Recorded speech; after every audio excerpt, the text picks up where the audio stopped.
In response to water shortages, coastal erosion, crowded schools, gridlocked roads, and failing public services, Florida's Growth Management Act requires every town and county in Florida to come up with a plan spelling out where and what kind of land development would protect our communities. It envisions an enforceable set of long-range blueprints to ensure both the continued health of our natural resources and the availability of essential public services. It's a good law, but even good laws only work when people follow them, and plans can be changed. Land use plans are called comprehensive because they consider a broad range of public interests and goals. They're supposed to focus on continuity and sustainability for our future. But often, local governments treat plans like short-term zoning codes, modifying them whenever a development proposal or land use change is put before them. Right now, proposed changes to the comprehensive or comp plans are sent by city or county commissions to regional and state agencies for review and comment. Then, the State Land Planning Agency, the Department of Community Affairs, sends an advisory report back to the local officials, who can either do nothing, adopt the recommendations, or modify them. The Hometown Democracy Amendment will allow local voters, instead of just politicians, to decide whether or not to change the plan. It will ensure that any changes are really supported by a majority of the local community. This process is called a referendum. A referendum is democracy in its purest form. No wonder the U.S. Supreme Court calls the process a basic instrument of democratic government. The Florida Supreme Court agrees, adding, its increasing use is indicative of a desire on the part of the electorate to exercise greater control over the laws which directly affect them. The best way to put the public back in public interest is for local voters to reclaim responsibility for determining their own future. Florida's Hometown Democracy Amendment will ensure that planning decisions which affect all of us are widely debated in public, instead of only at local commission meetings, and that we use regularly scheduled elections to decide whether or not proposed changes will make our community better or worse. Casting occasional ballots on a handful of issues seems a small price to pay for regaining control over Florida's future. Floridians have amended our state constitution before to improve our quality of life. To be successful again, we need your help. Be sure you're registered to vote, then download our petition, sign it, and mail it in, and get your neighbors to do the same. Land use changes affect you and your community more than almost any other local decision. Please take the pledge, 5 for Florida's future. Sign a petition yourself. Then send in 5 more petitions signed by family, friends, or co-workers who are registered Florida voters. We need 500,000 signatures to put this referendum on the ballot. So it's important to get as many people as possible spreading the word and getting signatures.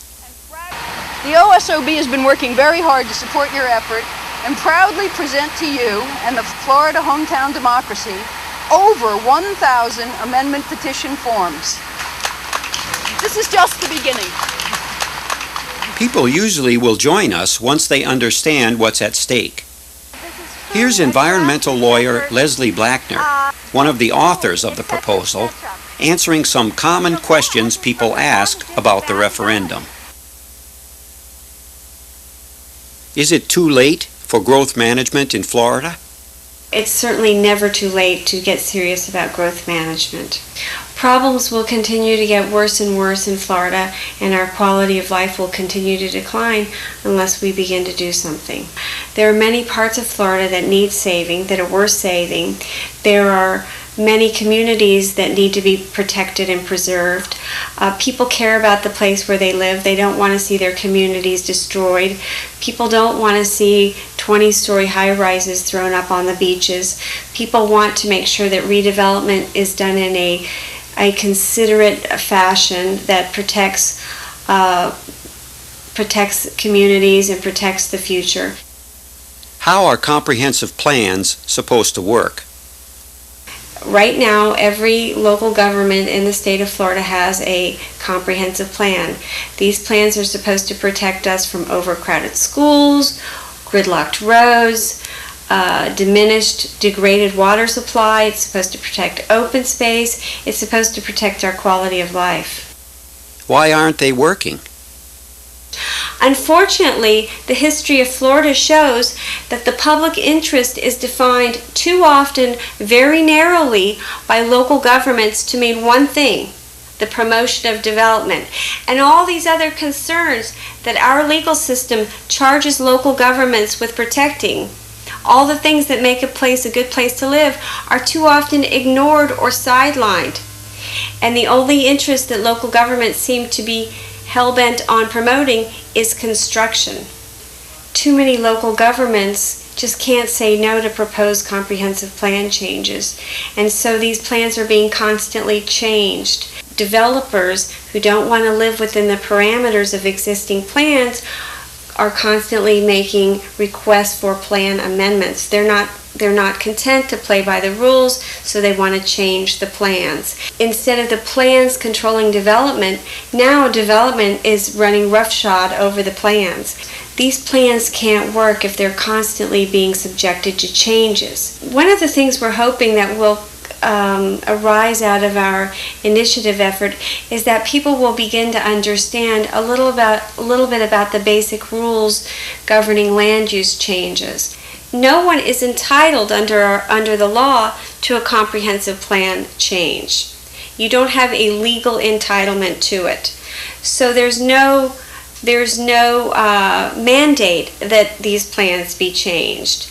When people buy a piece of property, it's presumed that they know what the regulations are that are lying upon that land, what the comprehensive plan allows for that land to be used for, and our legal system states that people should be able to live within those terms. Something else people need to understand: when a city or county commission is voting on a proposed comprehensive plan change, those city and county commissioners are not supposed to vote to change the plan unless they make a finding that the proposed plan change is somehow going to make their community a better place. Why will putting voters in charge be better? Comprehensive plan amendments are often the biggest decisions that local governments make, and they affect a community more than almost any other local government decision. So it only makes sense that the people who are going to be directly affected by these changes and will have to live with the consequences of these changes for many years to come, it only makes sense that they should have the final say over whether these changes are approved or not. People care about the place where they live. They're very invested in their community. Most often their home is their biggest financial investment. They send their kids to school in the area. They live there. They care about that place. Our motto, of course, is we want to put the people back in charge of the places where they live. Can ordinary voters really do the job? The U.S. Supreme Court and the Florida Supreme Court have already ruled that voters are presumed to be knowledgeable and intelligent enough to make land use decisions that affect their communities. So our court system has faith in the voters. It's insulting to think that voters aren't competent enough to understand whether a proposed land use change is going to make their community a better place or a worse place. Voters are already called upon to vote on all sorts of issues like bond initiatives and tax matters, so I'm confident that once the amendment is on the books, voters will be able to handle these sorts of decisions. Of course, they will have to be put in common sense English so that people can understand these issues. Right now, because the entire process is controlled by the developers for the developers, nobody has to explain anything to the electorate, to the citizens. It will be interesting to see what happens when local governments have to begin to explain proposed land use changes to the affected citizenry.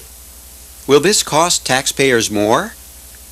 Any proposed comprehensive plan amendment that gets through the review process and makes it to vote will simply be rolled over to the next general election, at which time it will be placed on that ballot, so there won't have to be any special elections. If somebody wants a comprehensive plan amendment desperately, I suppose he or she could pay him or herself for the special election, but that cost should not be incurred by the electorate. We all need to think about other costs. What are the costs of all this bad development that's been going on? If you look at places that have become overdeveloped, you see that taxes go up. There are constantly new bond initiatives floated to pay for new roads, new schools. So what we find is that the local taxpayers are constantly subsidizing all this new development that ends up running up their taxes and diminishing their quality of life. So we need to be thinking about those costs. Does this conflict with property rights? The law is very clear that a land use regulation, for example, like a comprehensive plan, does not result in the taking of property unless it deprives the land use owner of all reasonable economic use of his property. So, for example, if a comprehensive plan says that the landowner can build one house per 5 acres on his property in this particular area, and he has 5 acres, well, he can build one house on that land. But say he wants to seek a plan amendment to build 10 houses on those 5 acres. Is he entitled to the plan change? Will he be deprived of his property and have a takings claim against the government if the plan change is not granted? And the answer is quite clear, no. No, he's not entitled to that plan change. Our law says that he still can make reasonable economic use of his property by building the one house per 5 acres. He may not be able to make all the money he wanted to on the property. He may not be able to reap this huge windfall that he would like, but our legal system doesn't entitle him to that. People need to understand that no one is legally entitled to a comprehensive plan amendment in the first place. It is not required by the law. If it's granted, it's in many respects a giveaway. And it's very unsettling to hear, to sit in city and county commission meetings and hear developer attorneys threaten takings claims, for example, Burt Harris actions, if the local government doesn't grant the proposed comprehensive plan change. How would the process work? The amendment simply replaces the votes of a city or county commission to accept or reject a proposed comprehensive plan change with the votes of the electorate. The amendment doesn't change the review process at all. It applies to all amendments because each community has to decide for itself what proposed land use amendment constitutes a good amendment and which proposed land use amendment is a bad amendment. What is a good amendment for one place may be a bad amendment for another. So there was no way for the constitutional amendment language to differentiate between good and bad proposals. Communities are going to have to hash that out for themselves. The notion that somehow we need to just work our local elected officials a little bit harder, beg them a little bit more, petition them a little bit more. We've been there, done that for the last 50 years, and it just hasn't worked. And as Albert Einstein so famously said, the definition of insanity is doing the same thing over and over again and expecting a different result. The only way we're going to get accountability on land use decision making in the state of Florida is to change Who makes those decisions? And that means we have to give it back to the voters. What if we have bad comp plans? Unfortunately, some communities have bad comprehensive plans already. Our local governments, our city and county commissions, just can't seem to say no to bad land use proposals.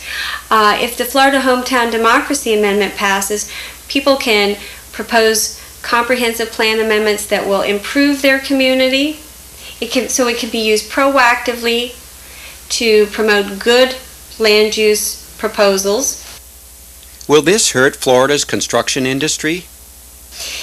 If you add up all the local comprehensive plans in the state, we have already allocated enough future housing for 100 million people. So there's going to be lots and lots and lots of building that goes on in the state.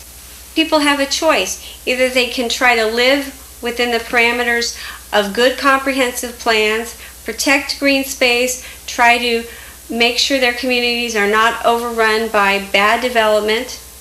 Housing prices will rise, but taxes won't rise as much because you're not going to be financing all of this new, sprawling, bad development, more schools, more roads, blah, blah, blah, you know. They have a choice. So when we think about the cost of the new development, we need to think about not just the cost to the new homeowner, but what about the cost to the existing homeowner, the taxpayer, who's subsidizing all of this new development? What about affordable housing? Comprehensive plans right now are supposed to have affordable housing elements in them. Too many local governments haven't bothered to make sure that there are strong affordable housing elements in their existing comprehensive plans. Too often nowadays we see low-income housing and manufactured home parks being declared blighted areas in need of redevelopment. There's a real bias against low-income housing. These areas get redesignated. We see this with mobile home parks all the time. And what happens? A comp plan change is granted to allow for expensive new residential construction to go in. And these people get shoved out of their mobile home parks, and they have nowhere to go because the price of housing is going up everywhere. So local governments have not been doing a very good job of protecting existing affordable housing. When the Florida Hometown Democracy Amendment passes, people can work to make sure that their low-income housing is designated as affordable housing, and then it will be harder to change that designation if it's not already made. Has this been tried anywhere else? Voter accountability for land use changes has been implemented in other parts of the United States, specifically Ohio. It's been done in parts of Ohio. That's where those U.S. Supreme Court cases originated. It's been done in parts of California, Oregon, and Washington. In California, in counties where it's been implemented, it's been shown to demonstrably cut down on speculative development. Now, in 2000, statewide initiatives were tried in Colorado and Arizona.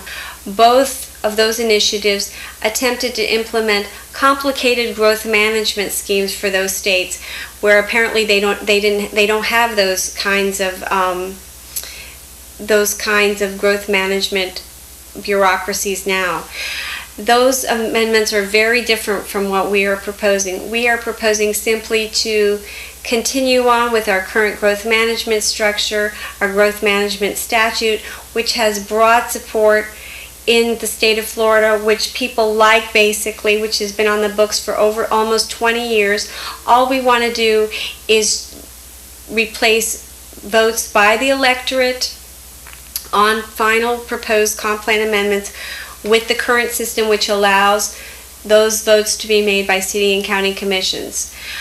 So there's a very great difference between our amendment, which simply accepts the current structure and doesn't say yay or nay to any particular development, and those amendments in Colorado and Arizona, which wanted to implement drastic growth curbs in certain areas, impose all sorts of new development requirements, impose all sorts of new impact fees, etc., etc.